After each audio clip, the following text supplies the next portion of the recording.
Hey everyone, I'm excited to be here today because we get to talk about something I am super passionate about, and I'm sure you will be too after this presentation concludes, and that is Midjourney, the secret weapon for cutting edge marketers. Now, who am I and why am I qualified to talk about this? Well, my name is Drew Brucker. I'm a marketing executive. I'm a SaaS go-to-market leader. On the side, though, I'm also a professional photographer and designer, and also really jumping into Midjourney now as a creator and educator for other B2B organizations. And so I'm really excited to dive into this presentation today because it's loaded with value. Now, you're probably wondering, some of you, hopefully most of you know what it is, but what the hell is Midjourney, right? We've probably heard it at least, if nothing else, but what is it? Well, Midjourney is essentially, you think of it like a cousin to ChatGPT, except it's on the image side. So it's an AI tool with text to image generation. And I'm a full believer, right? Especially with all the AI tools that have come out, in the fact that if we've been given new tools and they go beyond just fun and also have utility in the business space, that it makes sense to use and use to our advantage. And so new tools in this sense are new possibilities. For this particular session, and what you're going to walk away with at the end of this is a clear competitive advantage. You're going to walk away with how to implement Midjourney into your organization or your team. You're going to have some use cases for how to use it, when to use it, why to use it. And lastly, maybe more importantly, right, you're not going to walk away with this fear of missing out or FOMO of so-and-so's using Midjourney or so-and-so's doing this organization is, but I'm not. I want to fill that gap for you, and that's why I'm here today.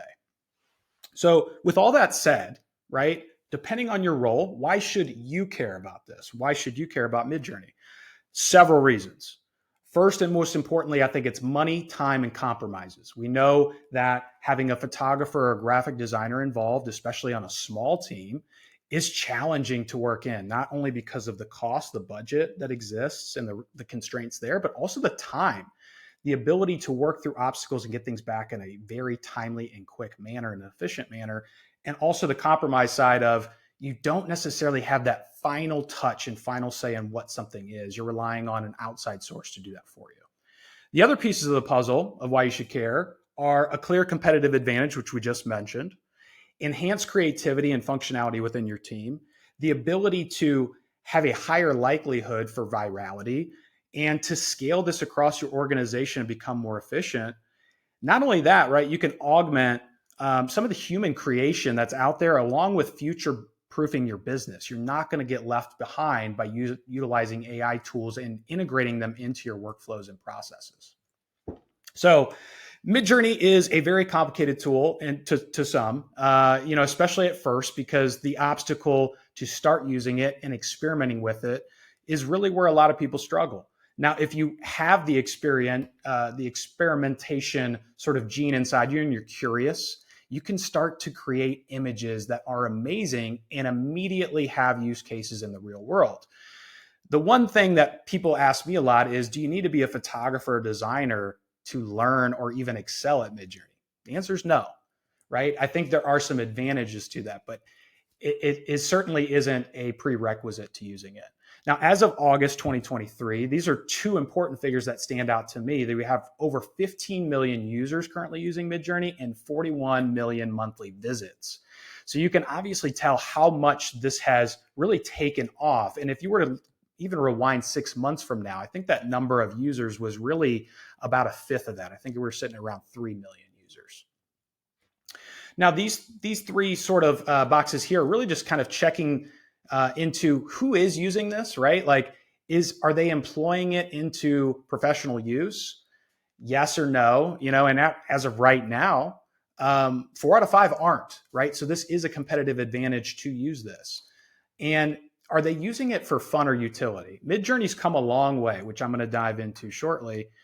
But there was this really big question of, okay, Midjourney's cool and fun to poke around with and play around with, but does it actually have utility at this point in time? Well, according to this chart, 2 out of 3 are still just using it for fun. But I'm here to tell you today that the utility part of it is 100% ready to go. And that's where the competitive advantage lies. So let's give you a visual representation of how far Midjourney has come in the last 16 months, right? Midjourney launched V1 in February 2022. The prompt here, for example, and a prompt is essentially what I type in to generate the image. The prompt here is around Spider-Man. V1, it gives you something that you can't tell what it is. This is February 2022. V2, still a little bit ambiguous. V3, you kind of get a little bit of a feel like, okay, this has some representation of Spider-Man. And then you can really see how this has taken off since November of 2022. It's really accelerated the quality and the value of what you're getting in the outputs of your prompts. Now let's go back to the current sacrifices that I mentioned around time, money, and compromises, right? We talked about photography and we talked about graphic design specifically. You do not have to be on a small team or a big team to use this. From a small team capacity, it makes a ton of sense. But even if you're a big team, right, and you have graphic designers on your team, this is going to expedite their entire workflow. This is going to become more efficient for them because they can basically have Midjourney do a large portion of the work and utilize their expertise on top of it. And so I've broken down these two charts just to show you, right, all the things you need to think about when it comes to hiring a photographer outside and hiring a graphic designer. There are a lot of time, costs, and compromises that come into play here. So I'll give you just 1 second to sort of digest that. Now, the next thing I like to do is really kind of give a current status of, hey, is this a real image or AI generated? Just to kind of prove my point that this is ready for prime time. Now, in Midjourney, you can create images that are realistic, but you can also do all other kinds of styles. For this example, though, we're talking about business-to-business functionality and utility, so we'll stick to realism here. So if I give you 2 images here, I would love for you to take a guess in the chat. Let me know which one you think is real and which one is AI. So put either 1 if you think the image on the left is AI, put 2 if you think the image on the right is AI.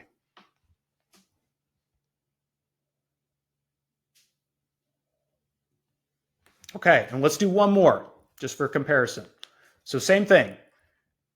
Put number 1 if you think the image on the left is AI, and put number 2 if you think the image on the right is AI. And let's just kind of get a sense of what everybody feels on both of these images here. Okay, so I'm seeing a lot of mixed guesses, which is not surprising at all, right? Because I recently ran this test on LinkedIn with 5 different images. And I basically had people guess, hey, these images AI or real? And 9 out of 10 could not tell the difference. And that's where it's currently at with photos in Midjourney. Now, in the next few months, this is going to accelerate even further. The quality is going to get better and better. So it's important to remember that this is the worst it's ever going to be. Now, let's talk about use cases, right? This can help your organization with a lot of things. You might even want to screenshot this particular slide because I'm not going to go through every single one, but I did want to give you sort of a list and a brainstorm idea as to practical use cases for this right out of the gate, right? Let's just start with 1, content marketing, huge, right? Blogs, podcasts, thumbnails, social media, all of those things that you're creating can be impacted through Midjourney and by using the platform.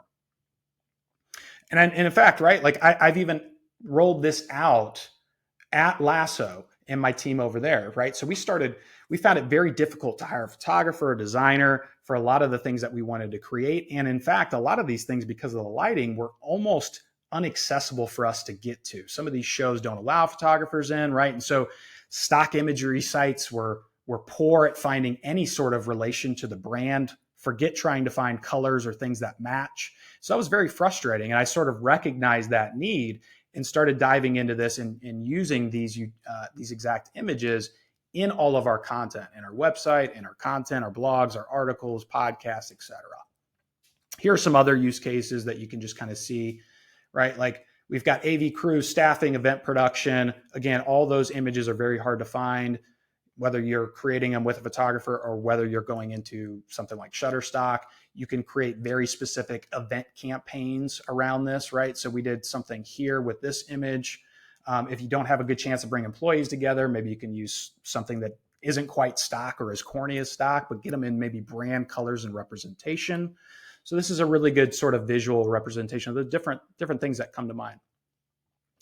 One other big thing that we've done at Lasso, at my time there, was really think about how we could build a branded photo library to bring in the creativity, the personality, the aesthetics, the lighting, the colors of the brand, right? And so by prompting Midjourney, I was able to create all of these images that felt very cohesive, very relevant to our brand, and immediately we're ready for primetime usage. This is an example of a campaign that we actually created at Lasso. It was a customer-only event. And in this particular event, right, we had basically a mixture of AI integration on both sides, utilizing ChatGPT for some of the copy on this landing page, and then utilizing Midjourney for this image. And what we did is, bringing these customers together, we also created a bunch of swag, shirts, coasters, candles. We had slide presentations. All of those things were branded with images that we created in Midjourney. And so it was really a great test of how AI can basically be the backbone of your entire campaign creation, or your event creation in this case. Now, another sort of quick representation, this is another great place to maybe screenshot, is what kind of photography should you use and when, right? This breaks that down very simply for you. Into an if-then logic chart, right? Do you have a quick deadline? Do you have a tight budget? Need to be unique? All those things. This is where you can really sort of quickly identify, hey, should I use stock? Should I use Midjourney? Should I use a photographer? Now, lastly, I'll just kind of end on this note, which is really around legality. I think this is a major question and gray area right now. And the recommendations that I have, right, because Midjourney, essentially what they did is they scraped the web for all types of visual images and representations. And they utilized those styles for learning, right? So they took all these styles from artists, creators, to build their learning model. Some of those things were copyrighted. And so there's a question right now that even in Midjourney, you can't create something that's exactly the same. But by giving that to Midjourney and allowing it to learn, is that copyright? Does that come into this copyright gray area? And so there are still some things that you need to consider when it comes to this, right? Look at existing precedents. There are some things happening in real time right now. One of the main things I would mention as a brand is, if you're using this for commercial use, avoid using artist names, photographer names, movie directors, anything that does have a trademark in the title of the prompt, like in your prompt keyword usage. Avoid that if you're going to use this commercially. And lastly, if you have any other questions about it, definitely consult a legal professional. I am not one. So those would be my main recommendations there. Just to wrap this up, ways I can help you. So I've got a lot of resources around Midjourney, both on my LinkedIn and on my Gumroad page, with anything from beginning level Midjourney to advanced level. I also do some one-on-one and one-to-many coaching and training for B2B teams. And I also do project-based work. So these are the ways to get a hold of me. If you have any questions or want to just riff on the different ways that you might be able to use this or implement this at your team or your organization, let's talk. So without further ado, thanks for having me. I hope this was really valuable for you to step into and put it to good use.